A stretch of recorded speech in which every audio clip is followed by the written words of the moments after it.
pananakit naman ng tiyan ay dulot ng pagtatae o diarrhea, ito ang pwedeng inumin na gamot. Una, loperamide. Ang sikat na brand sa gamot na ito ay Diatabs at Imodium. Uminom ng 2 kapsul ng either Diatabs o Imodium as initial dose. Kung pagpupo mo ay basa pa din kahit nakainom ka na ng initial dose, uminom ng karagdagang 1 kapsul sa bawat pagpupo na basa. Hanggang 8 kapsul lamang ang pwedeng inumin sa loob ng 1 araw. Kung for example, sa pangatlong kapsul ay naging normal na ulit ang iyong pupo, pwede nang itigil ang pag-inom ng loperamide. Hindi kailangang ubusing inumin ang 8 kapsul na recommended sa 1 araw.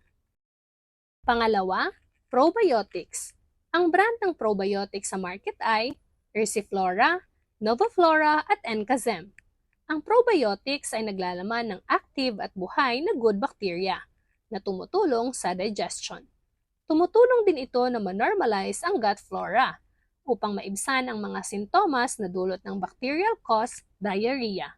Ang tamang pag-inom ng probiotics para sa diarrhea ay uminom ng 1 vial ng Ursiflora, Novaflora or Encazem pagkatapos kumain.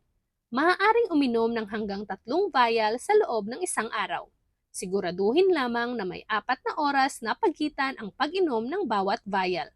Ang probiotics ay pwede ding gawing supplement. Maaaring uminom ng 1 vial araw-araw at tuloy-tuloy.